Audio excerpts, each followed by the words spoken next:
¿Listo? Bueno.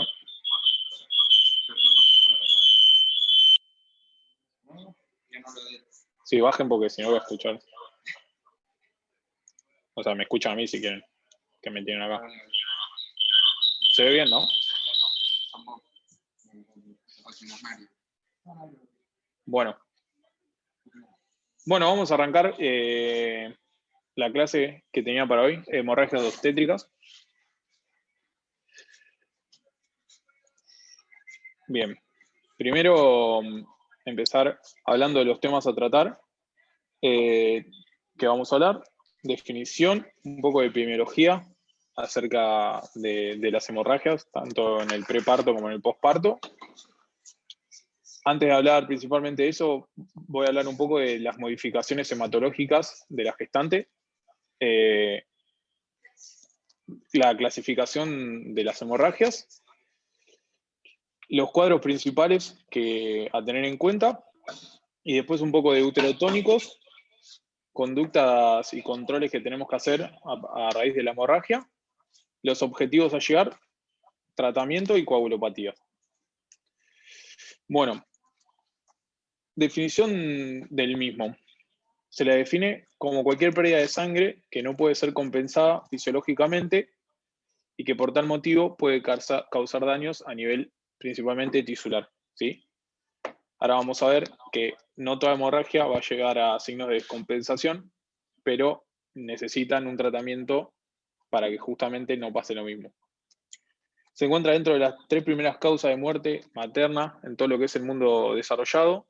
Obviamente que es mayor en países subdesarrollados o en vía de desarrollo, como es Argentina, por lo que decían todos los papers y de donde justamente dice la clase, que es un problema aún no resuelto, que es un problema que tenemos que abordar y que a raíz de que nosotros nos preparemos, tanto lo que es el equipo anestésico como lo que es el equipo de gineco, obstetricia y neonatología, la incidencia va a ir bajando y obviamente los números de mortalidad también.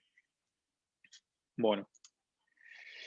Epidemiología de la hemorragia obstétrica. La mortalidad materna global alcanza 530.000 casos anuales y una cuarta parte es consecuencia de la misma.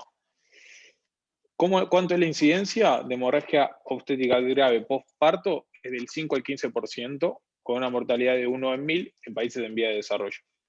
Dentro de esto, el 75 al 95% de las hemorragias obstétricas graves postparto, que después vamos a hablar, es a raíz de atonías uterinas. Y es la principal causa de muerte materna en el mundo, ¿sí? El 1% de los nacimientos se complican con hemorragias graves. Bueno, hablando un poco de fisiología de lo que es las condiciones hemostáticas de la gestante, tenemos que saber que al final del embarazo hay un aumento de la volemia del 30 al 50%, llegando a ser el 8,59% del peso corporal, lo que se denomina una anemia dilucional que le pasa justamente a todas las embarazadas. ¿Por qué es este aumento o a qué se debe este aumento de la volemia? Es que justamente le va a permitir tolerar las pérdidas sanguíneas que va a tener una vez que justamente ya nazca el bebé y le va a permitir justamente que esa pérdida sanguínea que tenga no lleve a un descenso grande del hematocrito de manera fisiopatológica. Ya en el momento que pierde una cantidad excesiva, que ahora vamos a ver cuánto es, ya hablamos de algo ya patológico. Por eso el aumento o cuánto le permite tolerar de pérdidas sanguíneas es hasta un 15% del volumen de la paciente. Con respecto a cambios que van a pasar, es gasto cardíaco que aumenta, volumen sistólico que aumenta, y una de las cosas importantes es que el flujo de las arterias uterinas va a aumentar de un 10 mililitros minutos, ¿sí?, a pasar en un embarazo a fin de término entre 700 y 900 mililitros minuto. Podemos tener un número exacto alrededor de 750 mililitros minutos. Esto, vuelvo a repetir, es al final de un embarazo a término, ¿sí? O sea, la cantidad de sangre que le llega al útero en un minuto es obviamente demasiado. Por eso, obviamente, si en el momento de que se desencadena alguna hemorragia, cada minuto va a ser una gran pérdida de sangre y va a ser vida para nosotros. Bien, uy, se me fue para otro lado. Bien, con respecto a la coagulación y fibrinólisis, hay que saber o hay que tener en cuenta la actividad procoagulante que tienen las embarazadas. ¿A qué se debe principalmente esto? A un aumento. ¿Se quedó ahí? Perdón, justo me mandó Licha que no ve bien. ¿Ahí ven bien? Ah, bueno.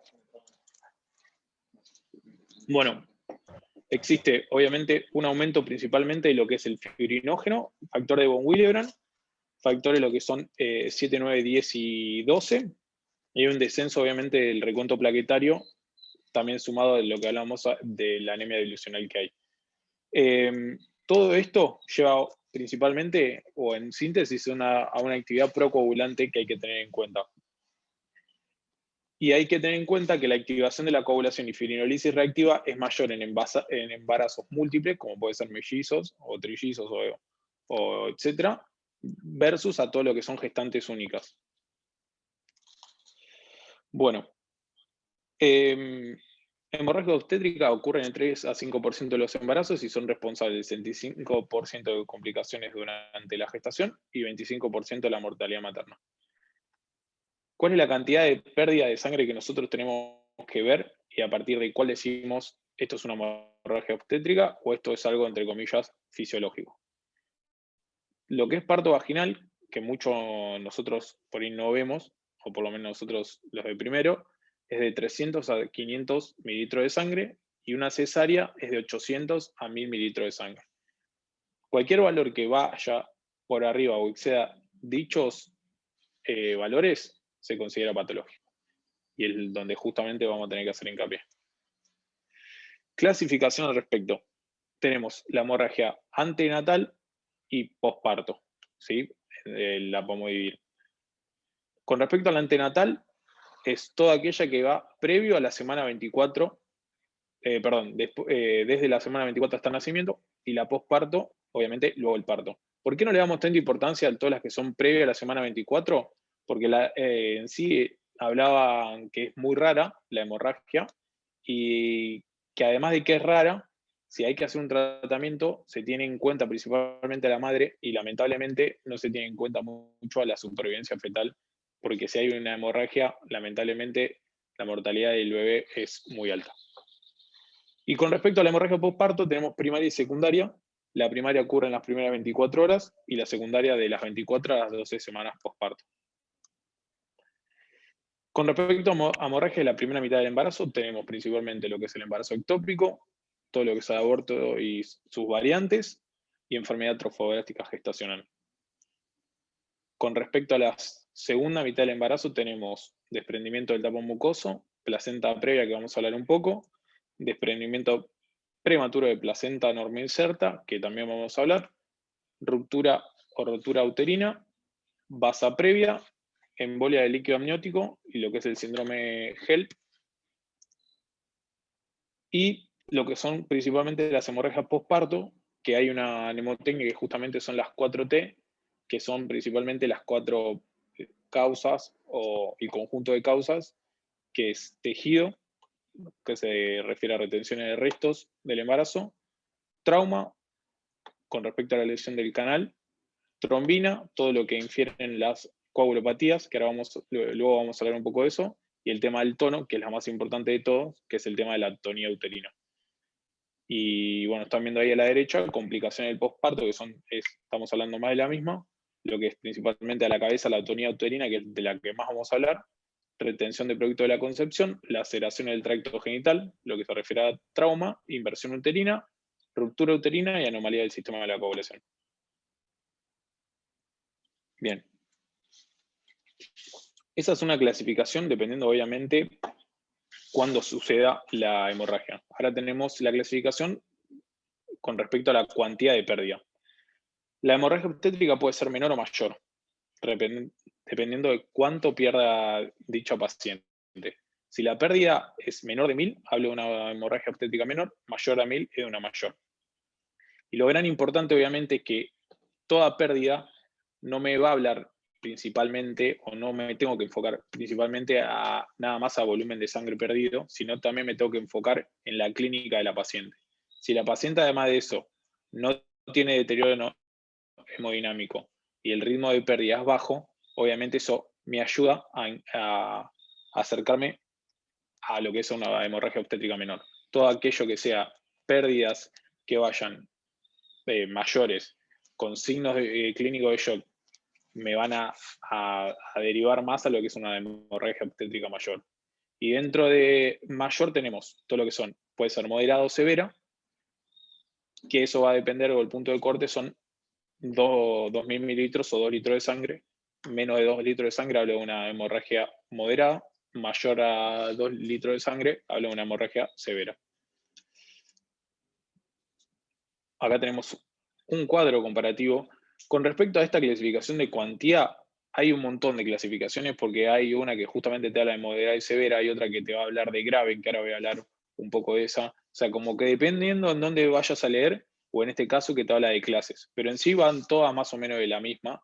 Y fíjense que lo que es en este caso la, la clase 3 y 4, que es ya me está hablando de algo moderado severo, ya tiene hallazgo clínico de todo lo que es, signo de shock, lo que es taquicardia, hipotensión, excitación, ¿sí? Ya me habla principalmente de un estado de shock o una gravedad del shock. Con respecto a esto, que es otra de las clasificaciones que conseguí, es cuando una hemorragia obstétrica es grave, ¿sí? Que requiere uno o más de los siguientes criterios. Lo que es una pérdida del 25% de la volemia, siendo la volemia al final del embarazo 8,59% del peso corporal. Esta por lo menos a mí me gustó un poco más porque no te habla de mililitros y para mí el tema de mililitros depende de cada persona. El tema de volumen me parece más copado porque vos tenés una persona más baja o más alta y la cantidad de pérdida de sangre es distinta. 2, descenso del hematocrito mayor a 10 puntos. 3, pérdida sanguínea que se asocia a cambios hemodinámicos, un poco de lo que íbamos hablando. 4, pérdidas mayores a 150 mililitros minuto. 5, descenso de la concentración de hemoglobina mayor a 4 gramos de decilitro.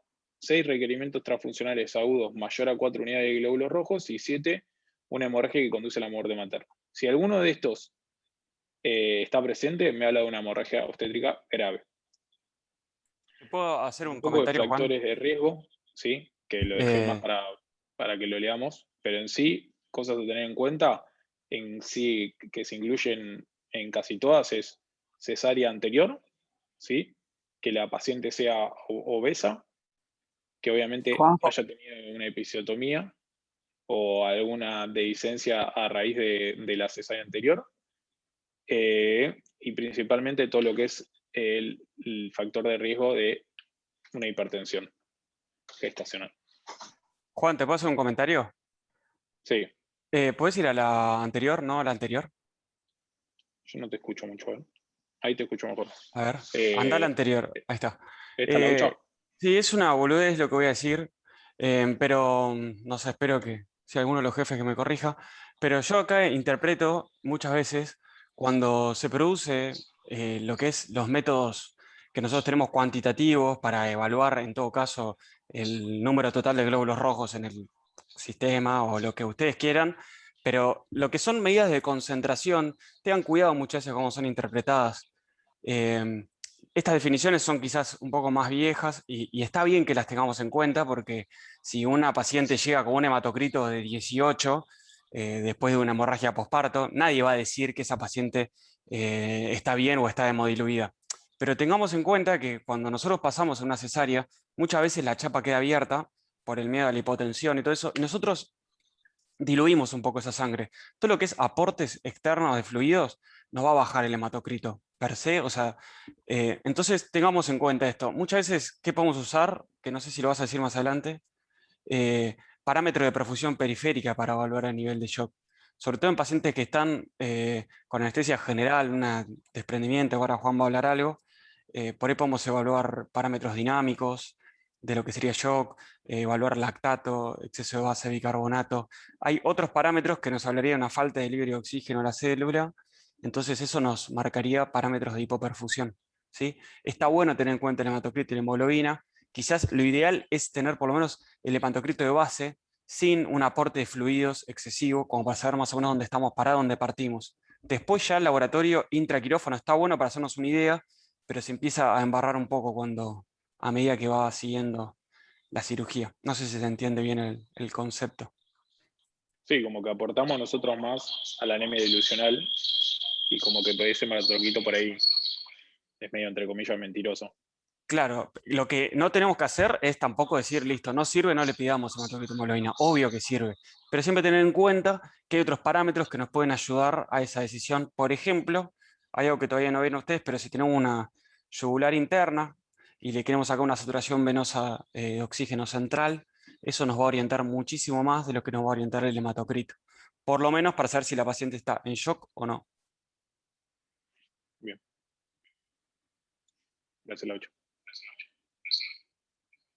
Bueno, siguiendo un poco, empezamos a ver un poco de las principales patologías.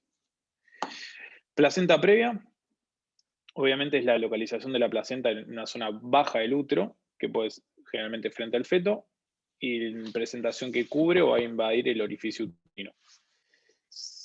¿A qué se debe principalmente? Hay un deterioro en el endometrio, por lo que la placenta se va a insertar en un lugar más sano del mismo, ¿sí? Y de acuerdo a justamente dónde se inserte en relación al orificio cervical, vamos a tener la placenta previa de bajo marginal, previa incompleta u oclusiva parcial y previa completa u oclusiva total del orificio cervical. Se relaciona con multiparidad de la paciente, edad avanzada, cesárea previa, placenta previa anterior, embarazo múltiple y endometritis. ¿Cómo va a venir la paciente? Sangrado vaginal indoloro, que obviamente mucho por eso no lo vemos nosotros. Rojo rutilante del segundo o tercer trimestre, el diagnóstico por ecografía, y principalmente la indicación cesárea, salvo que la paciente cambie de posición durante la gestación y se separe previo al parto más de 2 centímetros del orificio uterino. Obviamente, quien se separe es la placenta. Pero generalmente es indicación de cesárea. Acretismo placentario, voy a hablar no mucho porque Belu tiene una clase justamente de esto, así que voy a nombrar poco. No es más ni menos que la adherencia placentaria normal, ¿sí? Histopatológicamente se encontró en el 90-95% de los casos una ausencia de la decidua. Y hay 3 tipos según la adherencia, que puede ser acreta, cuando la misma placenta se adhiere al miometrio, pero sin invadirlo. Increta, cuando ya justamente se adhiere y lo invade al miometrio. Hipercreta es cuando además de adherirlo, lo atraviesa y puede estar adherido a serosa y puede llegar a invadir vejiga, intestino y hasta grandes vasos. Hay que tener mucho en cuenta porque el acretismo placentario ya sabemos que va a sangrar mucho y se tiene en cuenta que un acretismo placentario del tipo percreta puede llegar a perder, ahí me acabo de dar cuenta, 3.000 m son 3.000 mililitros de sangre en el intraoperatorio. O sea, ya saber que un acretismo placentario elevamos, sabemos que va a sangrar mucho.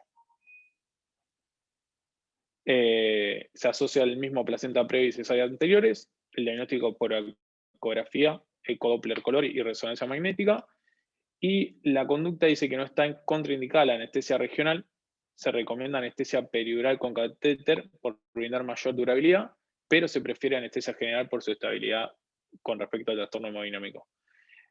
Por lo que estuve hablando, creo que el otro día también hablamos un poco, con respecto a la anestesia regional, recomienda mucho la utilización de catéter peridural.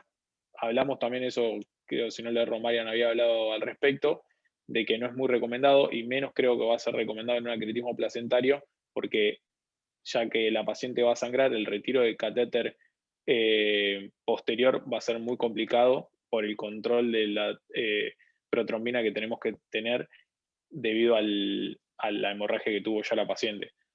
Pero bueno, de todos los lugares que leí, recomendaba principalmente el uso de anestesia peridural por sobre el bloqueo subaracnoideo.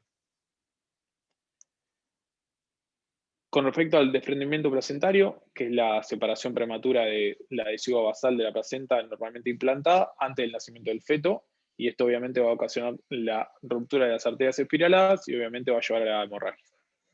¿A qué está asociada? Hipertensión, edad avanzada, multiparidad, tabaquismo, desprendimientos anteriores en embarazos anteriores, ruptura prematura de membranas y consumo de cocaína o trauma. La clínica es sangrado vaginal rojo oscuro abdominal severo y hay un aumento del tono uterino. Complicaciones, como todo hemorragia, shock hipovolémico, fallo renal agudo, coagulación intravascular diseminada, atonía uterina posparto y embolia del líquido amniótico. Complicaciones del feto, prematuridad e hipoxia fetal, ¿sí? Por eso siempre que tenemos un desprendimiento placentario corremos. Causa de hemorragia masiva durante el embarazo, y dichas pérdidas masivas pueden dar lugar, como casi todas las hemorragias que vamos a ver, a una coagulopatía como es el SID. Prueba de laboratorio pertinente, prolongación del KPTT y tiempo de Quick, y estar preparado, como en estos casos, igual que el acretismo, para una transfusión masiva. Conducta principal, anestesia general en la mayoría de los casos. Obviamente va a depender en qué estado se encuentre la paciente, hemodinámicamente estable o no. Ruptura uterina, emergencia severa, se asocia a multiparidad, cesárea u operación uterina como dehiscencias. Accidentes y maniobra de presión excesiva sobre el útero, como puede ser la maniobra de Christeler, que está contraindicada hace años, pero bueno, yo he visto que se sigue haciendo. Clínica, bradicardia fetal del bebé, interrupción de contracciones uterinas, dolor abdominal, sangrado vaginal y pérdida de localización fetal. Y ahora vamos con la principal, que es la atonía uterina, que es la causa más frecuente de hemorragia postparto, una incidencia de 2 al 5%.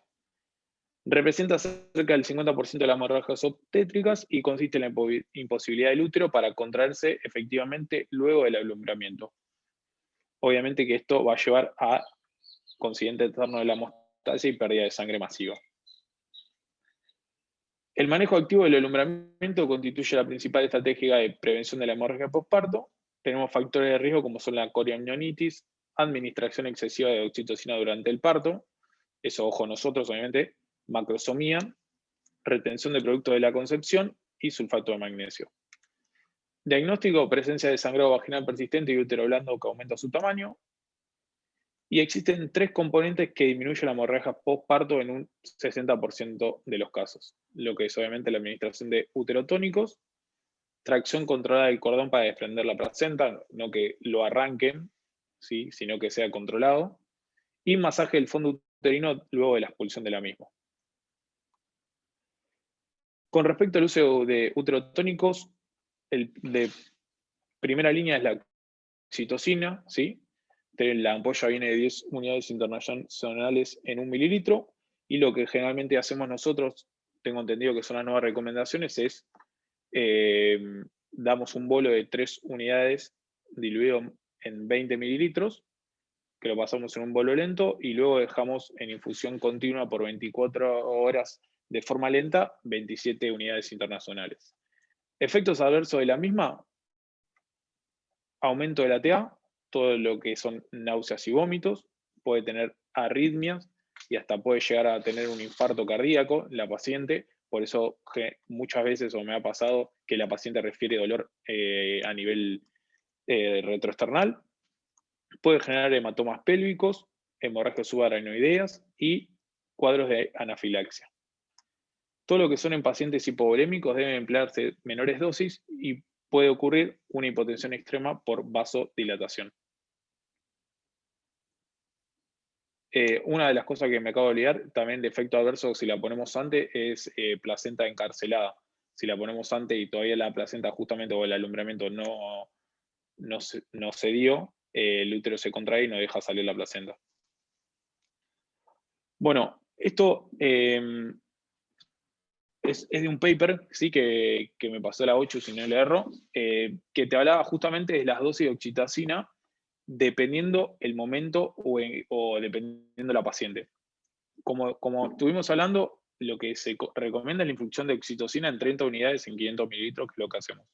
Ahora, ¿qué pasa si me viene una paciente de una cesárea sin previa exposición de oxitocina? ¿Qué hago? Fíjense que les dice empezar con 300 mililitros hora, que son alrededor de 18 unidades en una hora. Si tiene una atonía, aumentar al doble, o sea, de 18 unidades paso a 36. Y si continúa la atonía, puedo aumentar 18 unidades más, que son 54 unidades a pasar en 900 mililitros hora. O sea, no es lo mismo una paciente que ya fue expuesta a oxitocina a una paciente que no fue expuesta a oxitocina. Porque fíjense que en el ítem 3 sería, dice cesárea con oxitocina previa expuesta, ya ahí empieza con justamente 36 unidades internacionales a 600 mililitros y aumenta hasta 54, ¿sí? Lo mismo tiene las otras recomendaciones con respecto a los otros uterotónicos. Pero bueno, me pareció piola porque yo por lo menos esto no tenía idea y tratábamos, o yo por lo menos, de tratar todo de la misma manera y no es lo mismo. Por eso está bueno preguntar a la paciente si ya para acelerar todo lo que es el trabajo de parto le estuvieron administrando oxitocina o no. Con respecto a la ergonovina o metida-ergonovina, que es un uterotónico potente derivado del cornezuelo de centeno, un poco de lo que había hablado Licha en su clase, que actúa sobre Perdón, receptores. Juan, te interrumpo un segundito. El ejemplo de Sí, la paciente anterior sería la típica falta de progresión y descenso, que le hacen la inducción con oxito y no termina arrancando nunca y pasa a quirófano. Bueno, esa ya puede haber estado expuesta a oxito por varias horas. Tengan en cuenta eso, va a tener menos respuesta. bárbaro, Chu. Thank you. Bueno, actúa sobre receptores alfa-adrenérgicos, dopaminérgicos y serotoninérgicos principalmente. La ampolla es de 0,2 miligramos en un mililitro y la dosis máxima es de 1 miligramo o lo que es igual a 5 ampollas. Comienzo de la acción 2 a 5 minutos después de la administración, que generalmente hacemos intramuscular, y dura de 4 a 6 horas. Las inyecciones intravenosas no se recomiendan por accidentes cardiovasculares maternos, efectos adversos, náuseas, hipertensión sistémica y pulmonar, espasmo de la arteria coronaria, obviamente por los efectos adversos que se recomienda que en hipertensión arterial y en asma están contraindicada el uso del mismo. Con respecto a la carbetocina, que es un análogo sintético a la oxitocina, pero posee una acción prolongada y propiedades agonistas uniendo sus receptores en la musculatura lisouterina. Comienza la acción a los 2 minutos y dura 60 minutos intravenosa y 120 por intramuscular. Se puede administrar en forma endovenosa, que es lo que generalmente hacemos nosotros, en bolo lento en 1 minuto, en solución fisiológica de 100 mililitros, que es generalmente como yo lo he visto. Y se utiliza una única dosis de 100 gamas, que es 1 mililitro. Con respecto al misoprostol, análogo sintético de la prostaglandina E1, ya lo di, Carbeto. Se administra por vía rectal en una dosis de 600 a 800 gamas. La vida media es de 20 a 40 minutos y se excreta principalmente por orina. No posee efectos cardiovasculares importantes a nivel adverso, pero puede provocar hipertermia leve. Y se contraindica en pacientes con antecedente de asma bronquial, urticaria u otra patología alérgicas e hipersensibilidad a los derivados prostaglandínicos. O sea, ojo con pacientes atópicos. Un cuadro de un resumen de los uterotónicos, para que veamos después nosotros principalmente. Con respecto a la uterina, técnicas para el control local de sangrado, lo que respecta al uso de gasas, ¿sí? Sonda Foley y todo lo que es el balón Rouge, Bacri o Blackmore. Con respecto a la conducta anestésica, que es lo que más nos interesa. Si existe un sangrado no controlado y hay inestabilidad hemodinámica, se recomienda el uso de anestesia general con secuencia de inducción rápida. Y fármacos a dosis cardioestables es la técnica de elección. La única vez que me pasó, lo que utilizaron fue succinilcolina y propofol. Yo lo que leí es que se utiliza principalmente en inducción el uso de ketamina y el uso de tiopental. Hay que tener cuidado, sea principalmente el uso de ketamina por el tema ¿cómo se llama? Del gasto miocardio por parte de O2, pero bueno, eso en los dos papers que leí me decía principalmente eso. Después seguramente me corrijan. Y si se consigue estabilidad hemodinámica y se controla la coagulación, se puede optar principalmente por anestesia regional. Como digo, en todas las veces que leí, te decían todas el uso de catéter epidural. Con respecto a control de riesgos, identificar a pacientes riesgo con respecto a hemorragia. ¿Qué tenemos que ver principalmente? Tema pérdidas ocultas o pérdidas que nosotros podemos llegar a ver y estimación visual de esas pérdidas. El uso adecuado de deuterotónicos, reanimación efectiva con respecto a restaurar la volemia, control de la hemorragia y coagulopatías, monitoreo materno y fetal y comunicación eficaz entre equipos implicados. Te hablaba principalmente de lo que es ginecólogos, anestesistas y neonatólogos. Con respecto a cómo veo yo la cantidad de pérdida de sangre que tuvo, todo lo que son gasas chicas, alrededor de 30 a 60 mililitros de sangre, todo lo que son las gasas dobles, que principalmente son las que usan ellos, te decía de 100 a 140 mililitros de sangre, cuando están obviamente llenas de sangre, ¿sí? Esa es otra de las cosas que tenemos que ver. Y te habla que cuando las sábanas de la camilla están embebidas en sangre en forma abundante, la pérdida es cercana a 1 litro de sangre.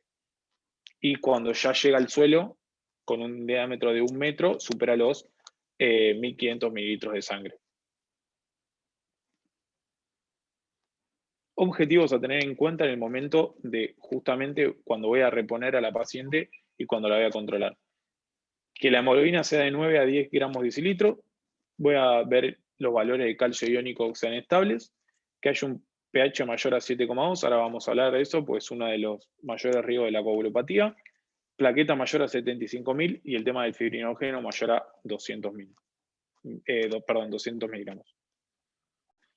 Tratamiento de la hemorragia obstétrica menor, que iba de 500 a 1000 mililitros. Colocación de vía venosa 14 o 16G, saber el tema de hemograma grupo de factor, que es principalmente igual lo que hacemos en toda cesárea al principio.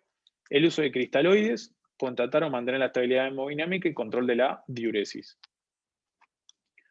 Con respecto a la hemorragia moderada severa, que es las más importantes, solicitar ayuda, colocar a la paciente en el cúbito lateral izquierdo, 15 a 30 grados, con oxígeno, por mascarilla facial a 10 a 15 litros minuto y protección térmica por el tema de la hipotermia.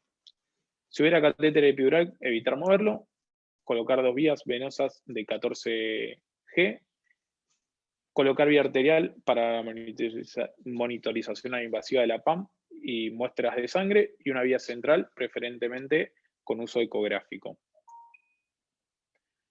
Medir la diuresis, sonda vesical y transfundir inmediatamente. Infusión de cristaloides para mantener una presión arterial sistólica de 80 a 100 mililitros de mercurio. Y en el laboratorio pedir hemograma, coagulación, fibrinógeno y nomoionograma seriados, por principalmente lo que estaba diciendo Laucha, para ver el tema de los signos de shock, no solo el tema de hematocrito y hemoglobina. Con respecto a la fluidoterapia, ¿qué te decían con respecto a las hemorragias severas y moderadas? Transfundir sangre lo antes posible.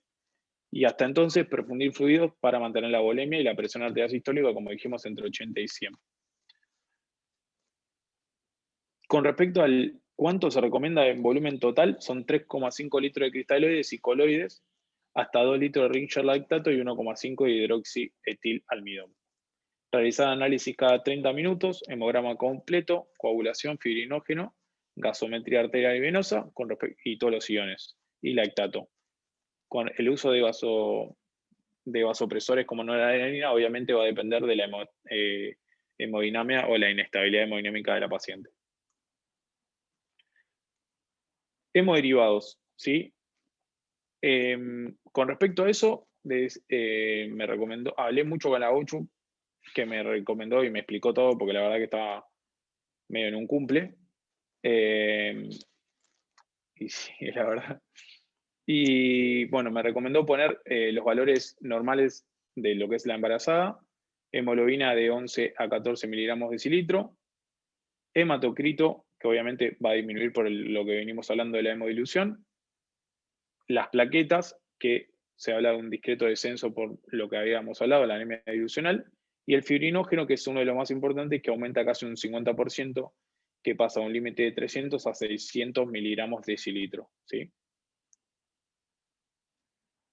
Con respecto a hemoderivados, ¿cuánto y cuándo? Bueno, esto fue lo que principalmente me dijo que acá en el hospital poseemos, que ahora después vamos a hablar, del tromboelastograma, que es un estudio que se hace, obviamente, de la formación del trombo, y a partir de eso nos va a decir a nosotros qué y con cuánta cantidad nos falta para reponer.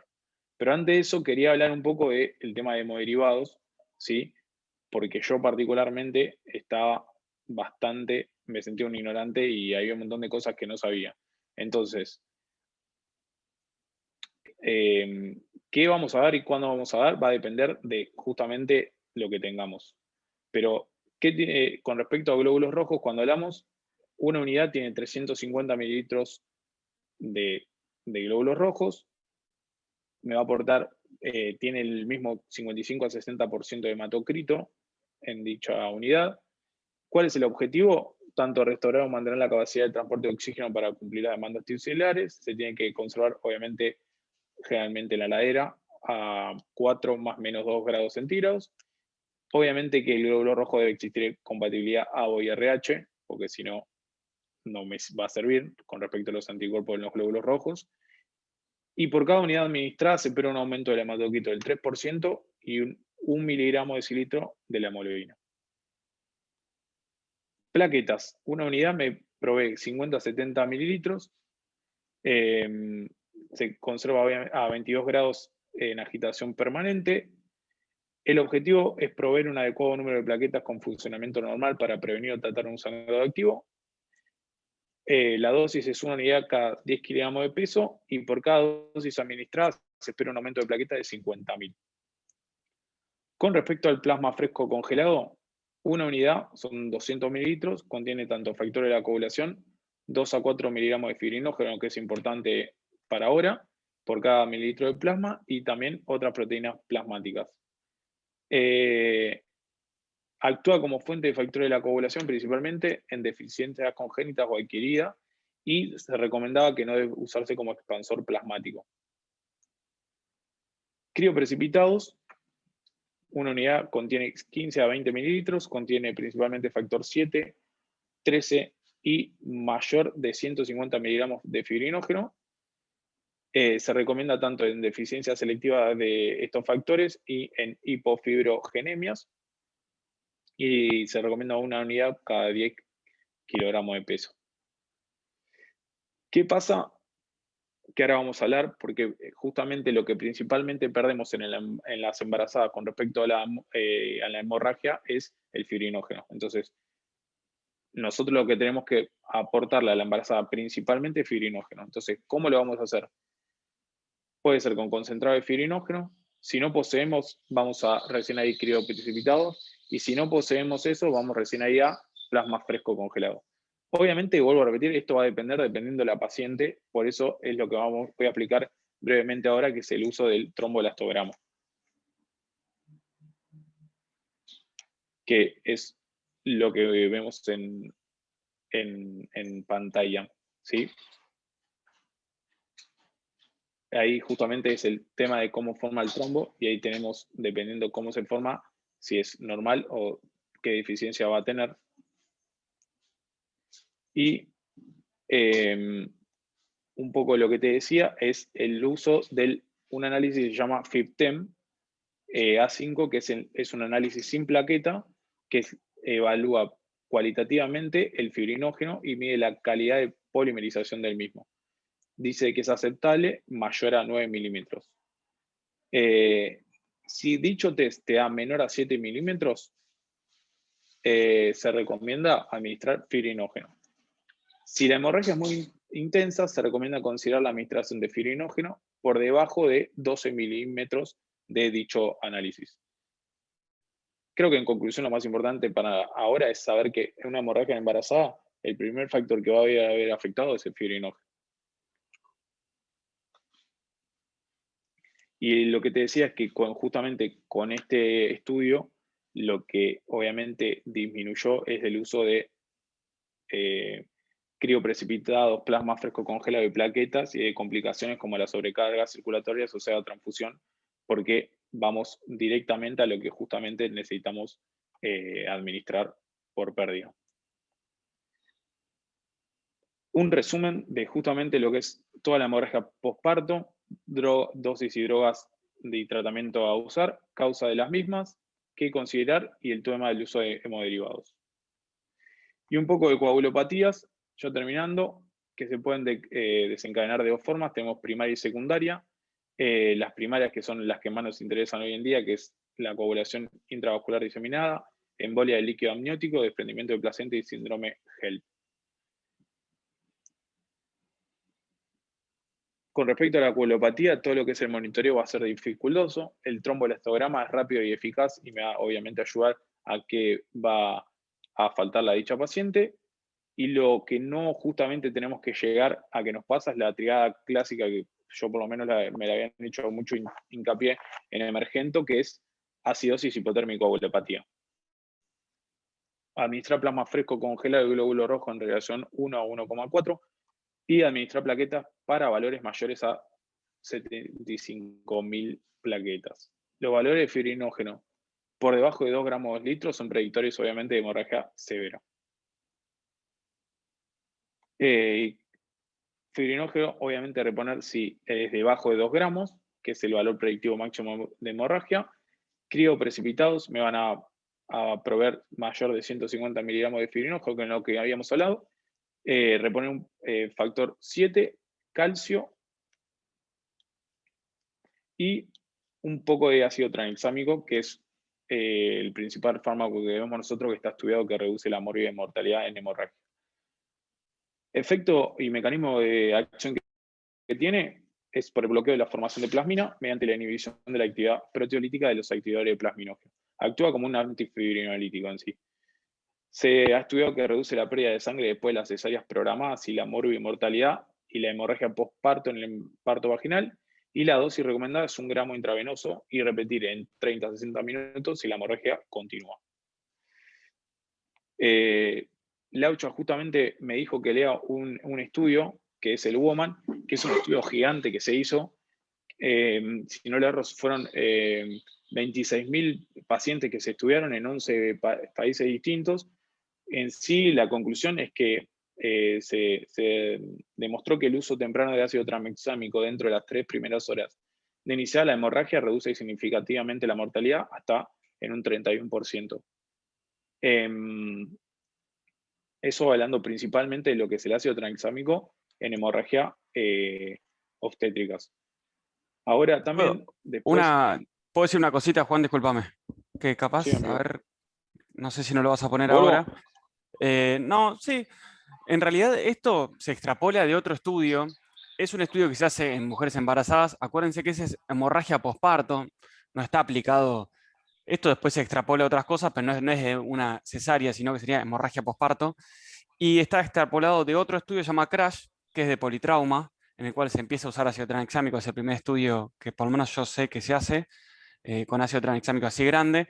Y lo que decía ese estudio es que si vos le pones ácido tranexámico en la primera hora, después del politrauma, reduce muchísimo el riesgo de shock hipovolémico.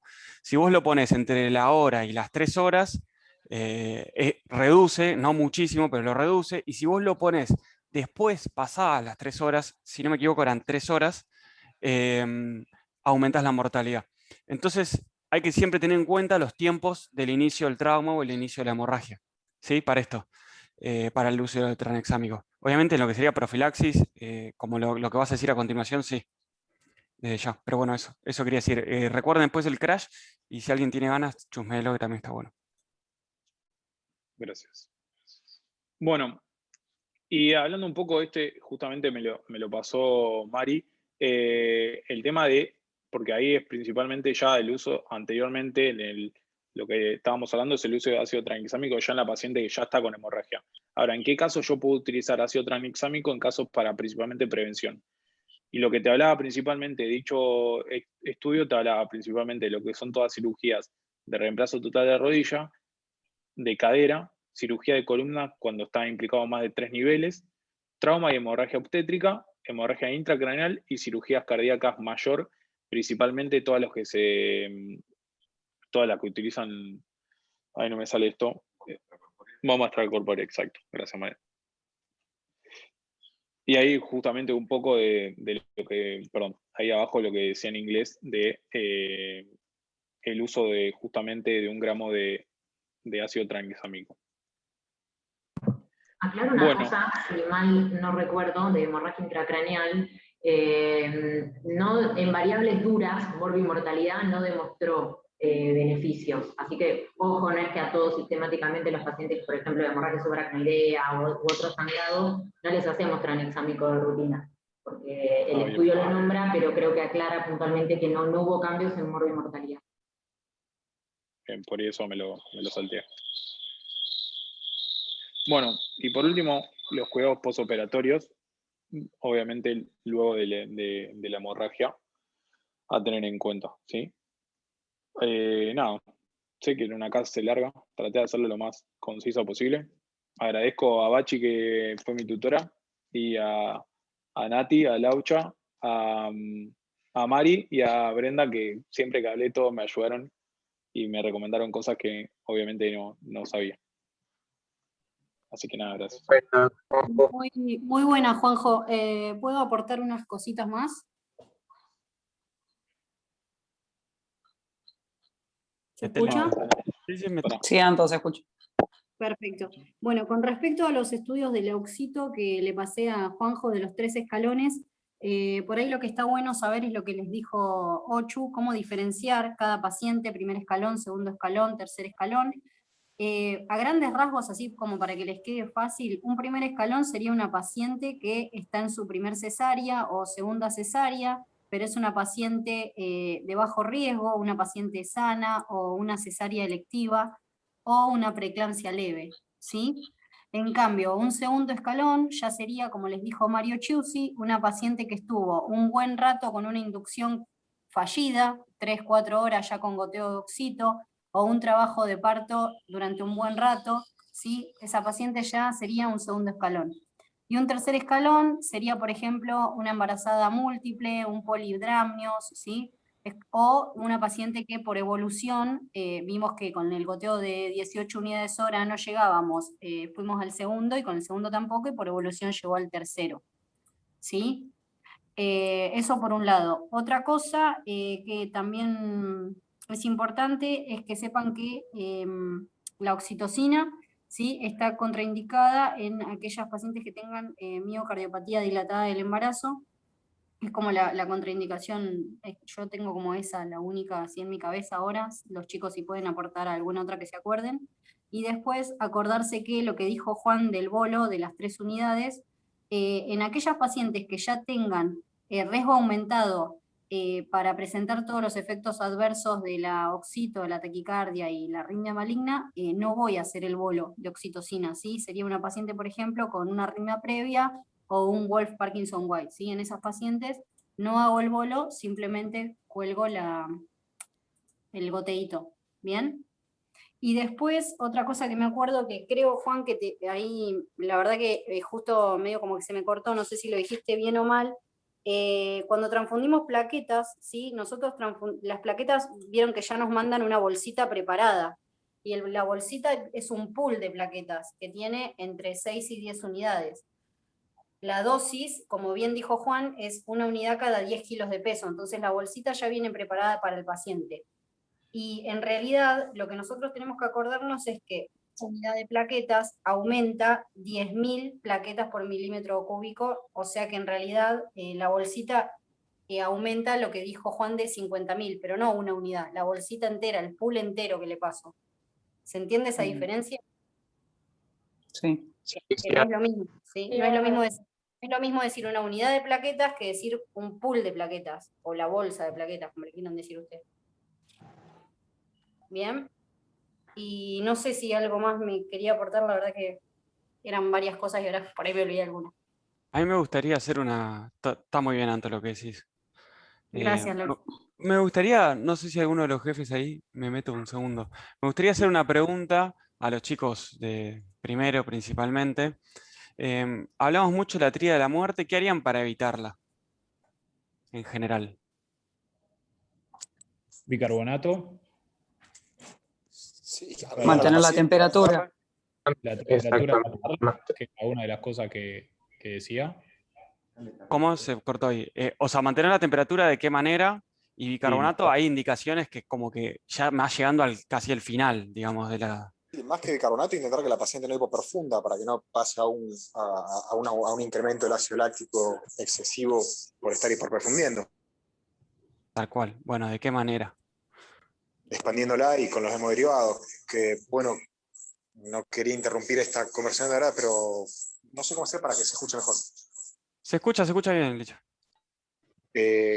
Por ahí, más allá de la clase, qué sé yo, desde mi punto de vista estuvo súper completa y tener las dosis, todo, pero en una situación de urgencia y emergencia, por ahí es como que estaría bueno que tengamos, por ahí no en esta clase ni en una charla así, que tengamos una situación como simulada, creada en una clase en la cual, bueno, se presentó la tonía uterina, hicimos los pasos que debíamos hacer con los uterotónicos, todo, no lo podemos solucionar, necesitamos empezar a pasarlo de hemodderivado, qué hemodderivado vamos a pasar primero, a qué velocidad lo vamos a pasar, con qué lo podemos pasar, con qué no lo podemos pasar, y medio como para tratar de tener una regla de un protocolo frente a una situación de urgencia en la cual uno se altera, se pone loco y por ahí falla por no tener bien protocolizada la situación y la secuencia de las cosas que uno tiene que ir haciendo.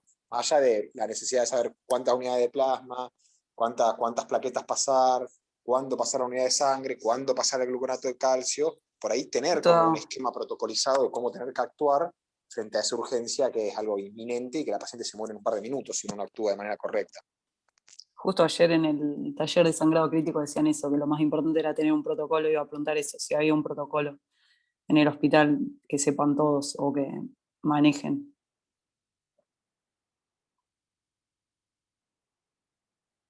Sí, yo creo que hasta donde yo tengo entendido, de lo que he leído en su momento, es que lo que hay que hacer es atacar con hemoderivados de entrada, lo antes posible. Y como vos decís, bueno, ¿qué hacemos entonces? ¿No? Le pasamos, principalmente si tenemos crioprecipitado lo antes posible. Si ya sabemos que está sangrando como loca, pedir glóbulos rojos, 2 bolsas de unidades seguro, asegurar buenas vías periféricas o central permeable. Lo de la TAM, que lo puso bien Juan, por suerte en el poli somos un montón, así que uno puede ir poniendo la TAM, el otro va intubando, el otro le asegura las vías periféricas, y pedís ahí por lo menos 2 glóbulos rojos, pedís unas plaquetas ya de por sí y pedís un plasma fresco congelado, seguro, y si tenemos crioprecipitado, obviamente mucho mejor, que vamos a reponer el fibri, ¿no? Eso ya de entrada. Trombolasto no nos van a hacer, va a tardar tanto que la cesárea se va a resolver y por ahí ya no nos va a servir el resultado por la logística del poli, ¿no? En otro lado sí sería ideal. Y después, bueno, obviamente monitorizar lo que dijo Juan, que ya está muy bien, activar el ácido tranexámico y tener en cuenta el pasaje de calcio. A nosotros lo que nos dijeron en los talleres que por lo menos tuvimos para 2 años o 1 año de sangrado crítico, era evaluar el calcio también como medida inicial, pasar calcio, porque por lo que dijo Juan, que los componentes, los hemoderivados tienen citrato, ya te va a dar una hipocalcemia. Acuérdense que el calcio es un factor de la coagulación y también va a actuar a nivel cardíaco estimulando la contractilidad de la bomba, ¿sí? Hipocalcemia nos va a llevar a una hipofunción del ventrículo y nos va a llevar a una o sea, que coagule menos la paciente. En cuanto a lo que yo había preguntado, o sea, eso dicha de entrada, ¿sí? Y es atajar como puedas a la paciente porque es algo que sucede muy rápido, que se da muy rápido, y yo creo que si yo estuviera en esa situación, lo que haría sería esto. Aseguro las vías periféricas, lo más importante de todo, ¿sí? Buenas vías que buen calibre. Intubás a la paciente en caso de que lo requiera, le pones una TAM, seguro, para sacar gnomos seriados y evaluar una TAM más continua que no se acompañe. Y después, como dijo Juan, en un segundo momento, si hay gente disponible, le ponemos una central. ¿Sí? Y activar los hemoderivados de entrada. O sea, pedir los 3 hemoderivados, pasar factores, plaquetas y sangre. Y si le puedes pasar la sangre por las 2 vías, se la pasa por las 2 vías al mismo tiempo. ¿Sí? En el caso de que vos sospeches un shock hipovolémico severo. Y la inducción se la puede hacer, como dijo Juan, con queta, un poquito de propo quizás. Eso hay que evaluarlo bien. Pero si ya estás en un shock refractario, ¿viste? Que está ya detonada la paciente, que llegó sangrando de afuera, evaluar directamente hacer queta, pero la vas a hipotensar de las 2 maneras. Lo ideal sería etomidato, ¿viste? Como habíamos charlado las clases pasadas. Y yo, si tuviera esa situación en la cual tengo una paciente hemodinámicamente inestable, que la tengo que dormir sí o sí, la largo con Nora, ¿sí? aunque por ahí no esté por ahí tenga un 110-70, pero vos ya la ves que clínicamente la paciente no está taquicárdica, está bradicárdica, con un 160, le conectás la nora y le haces la inducción atrás de la nora. ¿Sí? Eso de entrada. Y después déjame pensar, no sé, me dice el ritmo diurético, pero bueno, asegurar vías periféricas, seguro. Y después con respecto a lo que había dicho yo, por ejemplo, lo que se me ocurre para tratar la hipotermia, que en nuestro hospital es bastante difícil, porque no tenemos los caloventones, mantas, nada, nosotros tenemos Que se caliente. el microondas de la Mater, ahora que antes no lo teníamos nosotros. Entonces, ahí, no sé si funciona. No, creo que no. No, no funciona. Bueno, hace mucho no voy a la Mater. Pero si no, tratar de calentar los fisios, que las enfermeras te los calientan rápido de entrada. Y bueno, se puede, si te da el tiempo, es una cesárea que la tenés para hacer, poner por ahí, viste, las ovatas, pero no sé si están en maternidad. No bolsas Pero de bueno, plástico, chicos, las bolsas rojas, claro, las bolsas rojas. o sea, bien a lo poli, pero lo que haya. Te pone las Tratar de darle bolsas calor con lo que rojas. puedas. No sé qué te reíste, Tracaro. Me decime si no habrás puesto bolsas rojas. Y otra cosa que quería agregar, Y en cuanto... perdón, Laucha, pensé que habías No, terminado. perdón, no, métele. No, que es algo que nos recalcaban también en las clases que tuvimos, que la decisión de terminar una histerectomía puede llegar a ser conjunta. Va a depender también del obstetra que esté operando. Hay algunos que no son tan dubitativos y deciden rápido, pero si ustedes están quedando sin pacientes, también pueden decir terminar en una histerectomía. O sea, si bien van a estar ocupados en reanimar a la paciente, es responsabilidad del anestesiólogo sugerirlo e incluso también dejarlo que conste en el parte. ¿Sí? Que el anestesiólogo, debido a los signos vitales de la paciente, sugiere o se impone la histerectomía. ¿Sí? Es decisión conjunta, no es solo responsabilidad del ginecólogo, ténganlo en cuenta. Yo en las hemorragias que he tenido llegamos hasta los puntos B-Lynch. Nunca estuve en una histerectomía, no hizo falta, con eso se dio. Pero eso varios plantas me lo han recalcado, que ustedes también tienen que opinar al respecto. Sí, yo también con el uso de los uterotónicos lo hago en decisión conjunta. Tengo una paciente que viene con trabajo de parto prolongado, que es lo que ya estuvieron hablando hasta recién, ¿no? Que le pregunto, che, ¿le hicieron la inducción? ¿Hace cuántas horas está con oxito? Ah, bueno, es un embarazo gemelar. Bueno, che, ¿les parece si usamos carbeto de entrada? ¿Lo hablas? Yo lo hablo con los obstetras y siempre los tipos, está bueno laburar en conjunto en eso desde ya. Eso quería Eh, preguntar, Laucha, justo le quería preguntar a los chicos si saben en qué situaciones usamos directamente o preferimos, o lo hablamos con el equipo, como dice Laucha, ir directamente a la carbetocina y no colgar la oxito. ¿Saben, chicos? Los de primero.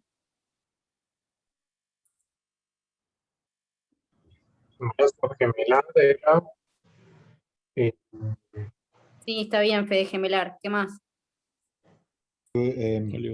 Polihidramnios, Macrosomía. macrosomía fetal, Perfecto. ¿Qué más? todos Todo- pacientes que tengan un útero sobredistendido. Todos los factores de riesgo que llevan a una atonía. Yo el otro día tuve Gesta 14, era mi paciente. ¿Qué les parece? Ahí también. Y es una multiparidad, así que sí. Perfecto, ¿sí? Buenísimo, chicos.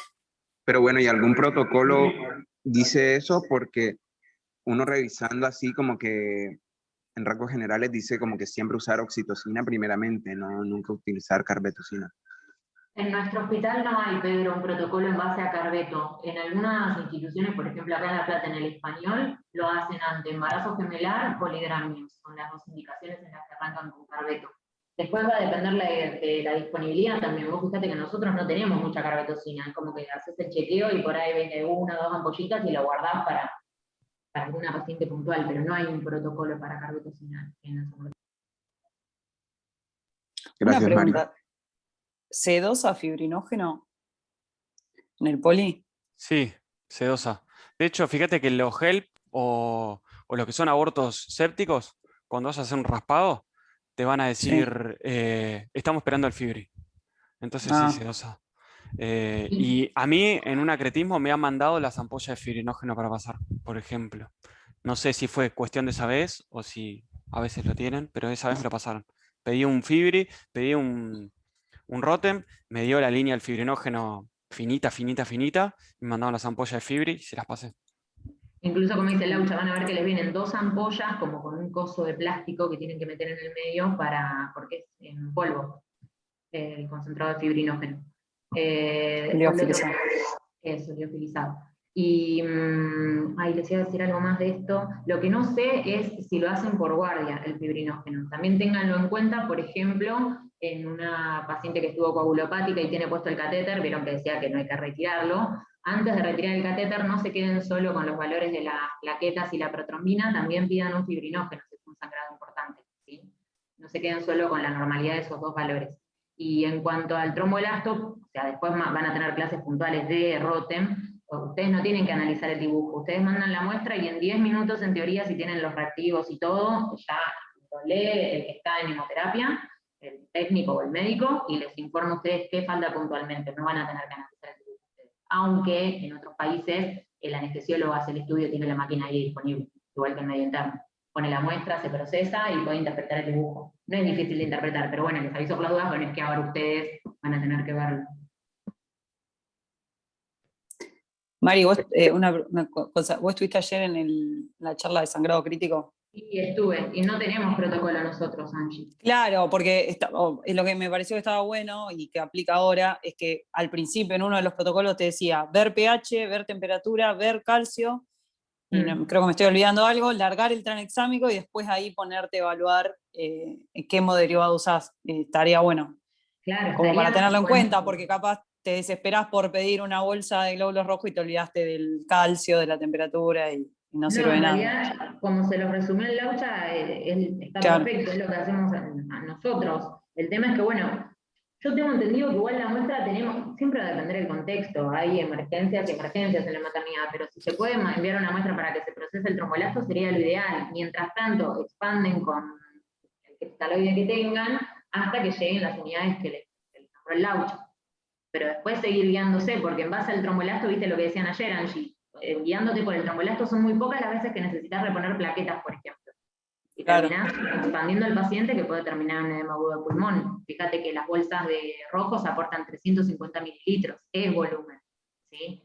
Y otra cosa, bueno, que ya se tiene que llevar de la clase, que no se lo olviden, es el orden de prioridad de qué contiene más fibrinógeno. Primero el concentrado, como dijo Juan, segundo crío precipitado y tercero plasma fresco congelado. El tema es que el plasma fresco congelado hay que congelarlo justamente, y eso lleva tiempo, va a tardar más en llegar. Claro, es un poco como dice Mari, el tema son los tiempos, ¿viste, Angie, en nuestro hospital? Si vos le pedís un trombo en una paciente con un shock hipovolémico, bueno, lo hacen, qué sé yo, te lo mandan para ir los 20 minutos, y a los 20 minutos ya no tenés paciente por ahí, ¿viste? Entonces, por eso yo digo lo de reponer enseguida. Es como algo empírico o indiscriminado a veces, pero si vos la ves muy mal a la paciente, hay algunos protocolos que usan una, que era una bolsa, una bolsa, una bolsa, de 3. Después tendría que buscarlo.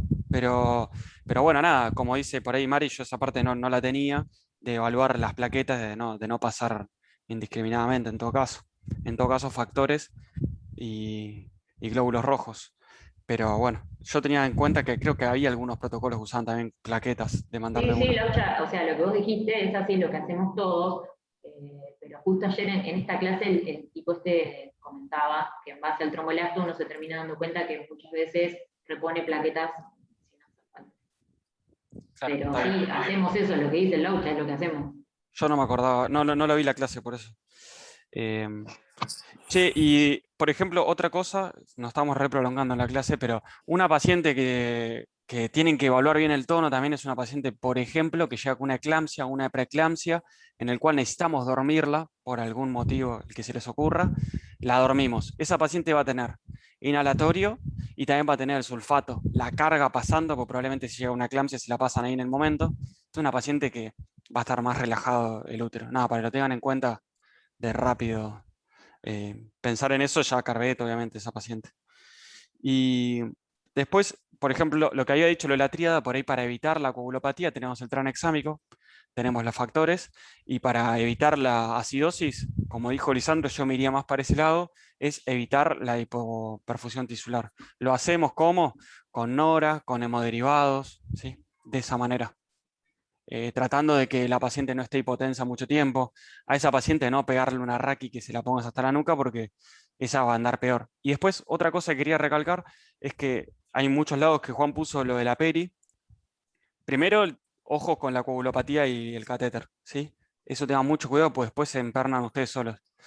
Y después, por otro lado, el impacto hemodinámico de la peri con respecto a la raqui es mucho menor. Entonces, una paciente que está inestable hemodinámicamente, que te permite pincharla, yo le haría una raqui y a lo sumo la atajo con Nora, pero ténganlo en cuenta que teóricamente la peri le pegaría menos, ¿sí? Hemodinámicamente si prueben alguna vez si pueden con alguien más grande, en alguna guardia que haya un planta copado, de si pueden hacer una cesárea con peri y que los acompañe o con algunos de nosotros que el R2 haga la peri y hacemos la cesárea con peri nada más. A ver cómo va, que es otra cosa la cesárea con peri, ¿sí? Para que lo tengan en cuenta nada más. Hemodinámicamente no le pega, el bloqueo es más o menos, pero se puede hacer, ¿sí? Después creo que nada más, la clase estuvo recontra completa.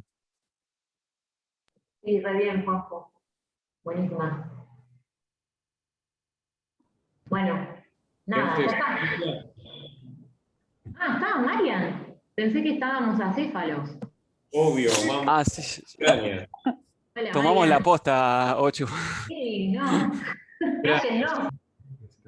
Marian, ¿estabas ahí? ¿Querés decir algo?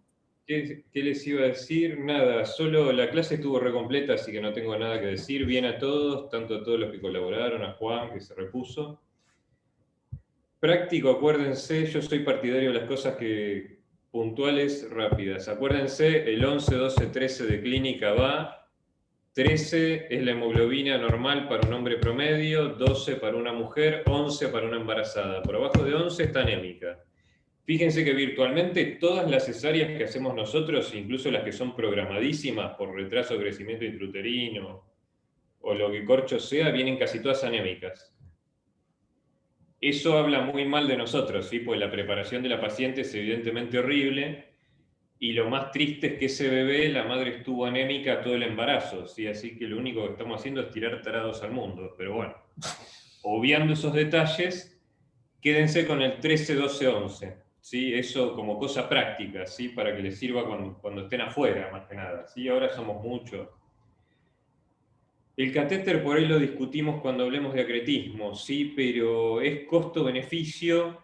Si uno es purista, riesgo de sangrado crítico no es contraindicación para hacer anestesia neuroaxial, ¿sí? Así que no sería contraindicación para un catéter. El tema es sacárselo el catéter, ¿sí? Más si es una paciente que va UTI, una paciente que va a estar ventilada, una paciente que por ahí se infecta y la coagulación no siempre levanta bien y yo tengo el catéter puesto ahí y es un dolor de cabeza, pues se lo puse, pero por ahí no sé cuándo se lo voy a poder sacar, ¿sí? Pero bueno, un catéter para un acretismo, pero bueno, para cualquier cirugía sangrante es polémico, ¿sí? Si uno lo quiere ver desde el punto de vista práctico de uno, la mayoría de las cirugías ginecológicas vieron, por ejemplo, un ectópico uno lo puede hacer con anestesia regional, con una raqui, o durmiéndola toda si la hacen por videoláparo. Y en principio los posoperatorios, si la analgesia sistémica es reglada y es buena, no tienen mucho peor posoperatorio que la anestesia regional, ¿sí? Hablando de un ectópico que puede ser una cirugía que puede sangrar, que se puede complicar, ¿no? Y poner un catéter es un dolor de cabeza, por algo que se pudo resolver en ese día, que ya después se puede manejar por anestesia sistémica, que yo a lo sumo la puedo manejar desde el teléfono de mi casa. No es lo mismo tener un catéter peridural puesto con mi firma y mi sello en la historia clínica. Si la mina no camina más sobre todo si es una mujer joven, es un dolor de huevos, ¿sí? Así que el catéter lo podemos discutir, pero en general la mayoría prefiere raqui con morfina. Raqui con morfina son 24 horas de buena analgesia y a lo sumo si necesito la duermo y si necesito le refuerzo la anestesia sistémica y ya está. No hay mucho más que dar vueltas. Después, no me acuerdo si los nombraste, pero la Ochu los nombró. Acá el balón de Bacri y todas esas cosas psicodélicas no están. básicamente lo que va a pasar es, empieza a sangrar, no para, la atonía. Lo que van a ver que hay es la sonda Foley llena de solución fisiológica fría, para que el frío vasocontraiga y ayude a... O sea, la Foley tapa por compresión y además la llenan con solución fisiológica fría para que el frío haga vasoconstricción y sangre menos, ¿sí? En general con esos AFA quedan con la sonda Foley puesta, ¿sí?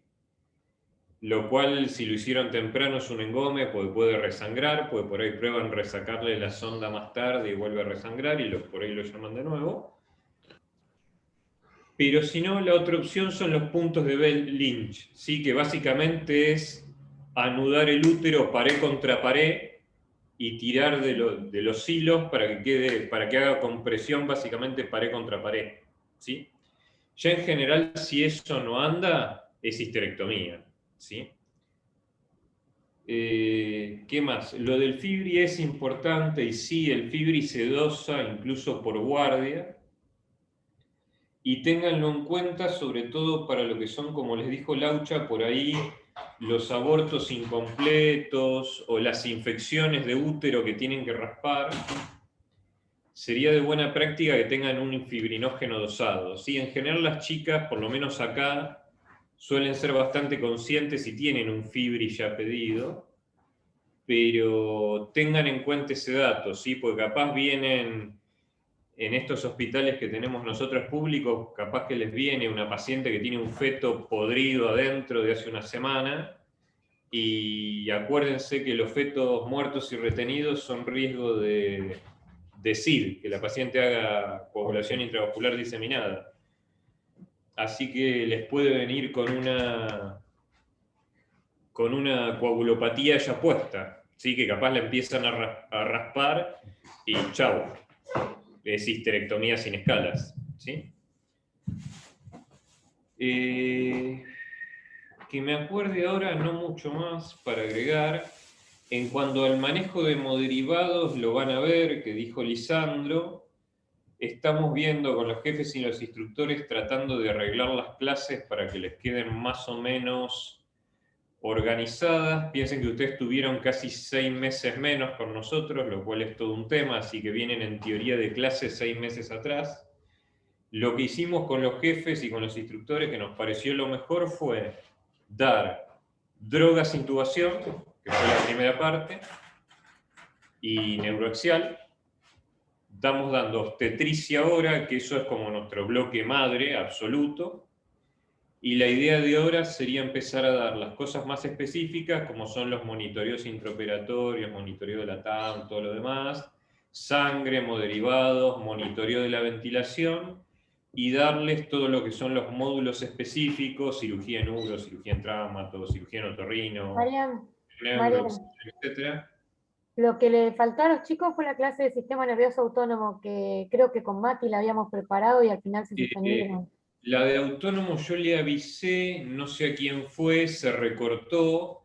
Van a dar un mini repaso de autónomo cuando vean drogas básicas de cardio. Genial, genial. Bien. Cuando vean que son todos o alfa-miméticos, alfa-1 o beta-miméticos. Así que en la clase que sea drogas de cardiovascular, se va a hacer un mini repaso, o al menos esa es la idea, hacer un mini repaso de autónomo como para que tengan idea de los receptores y qué hacen, y enganchen las drogas ahí. Claro. Claro. Y básicamente eso, la idea es tratar de completar el módulo de drogas y fármaco, bloqueos, intubación y obstetricia, que es todo lo que tuvieron ahora de un saque, y después completar todo lo que son los monitoreos específicos, manejo de derivados y cirugías específicas antes que entren los R1 de este año, ¿sí? Porque piensen que ya en septiembre, no sé cuándo va a entrar la camada nueva, si entra o no, si la FAR lo deja o si la SPA lo deja. Piensen que ya van a tener los R1 de hoy, van a tener ya R1s a cargo, ¿sí? Así que fue como la mejor forma que vimos como para que tengan un bloque de todo antes de que ya tengan un residente a cargo.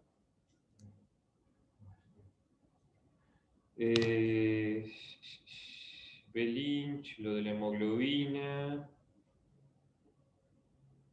A mí no se me ocurre nada más que decirles ahora. No sé si quieren agregar algo más. Si no, estamos. Lo de las inducciones, nada. Eso hay que ver, como les dijo Laucho, hay que ver la paciente puntual. Como consejo personal, si tienen dudas, el etomidato de los pobres es el MIDA. Si tienen dudas, acuérdense que la dosis de inducción del MIDA es más o menos 0,2 kilos, si no hago la dosis TES y toda esa goma. 0,2 kilos. Básicamente, si pesa 70 kilos, son 14 miligramos. Es la ampolla de MIDA. Si yo tengo dudas de algo y la tengo que dormir con algún inductor, le hago una ampolla de MIDA y se acabó.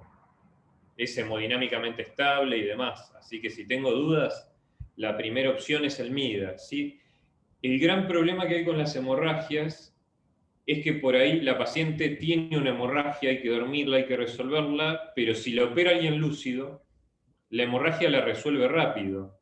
Entonces el problema lo tengo al revés. Después la tengo que despertar y capaz que le hice mucha quieta y mucho MIDA para dormirla y después para despertarla tengo un problema. Sí, súmenle a eso el Remi no tanto, pero el Seborano y demás, ¿sí?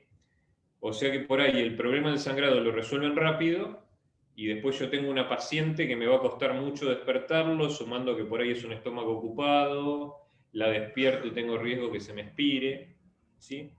Para mí la mejor opción sería el MIDA, hacer una coinducción MIDA con un poco de propo y sebo sería una buena opción, acotar el propo y usar un poco más sebo o sebo al 3 y algo de MIDA, ¿sí? No tengo experiencias con inducciones con Keta en Mater. Sí he hecho en algunos politraumas, pero el tema es que nunca los tuve que despertar después. Ese es un tema que uno tiene que tener en cuenta. Pues vieron que la Keta no deja un estado de conciencia totalmente lúcido. Entonces, si tiene una embarazada medio borderline de conciencia y después se les aspira en la sala, es un problema que uno tiene que tener en cuenta. ¿Sí? Uno piensa que la paciente se va del quirófano y ya no es su paciente. Pero después, si esa paciente se complica en sala, los van a llamar a ustedes.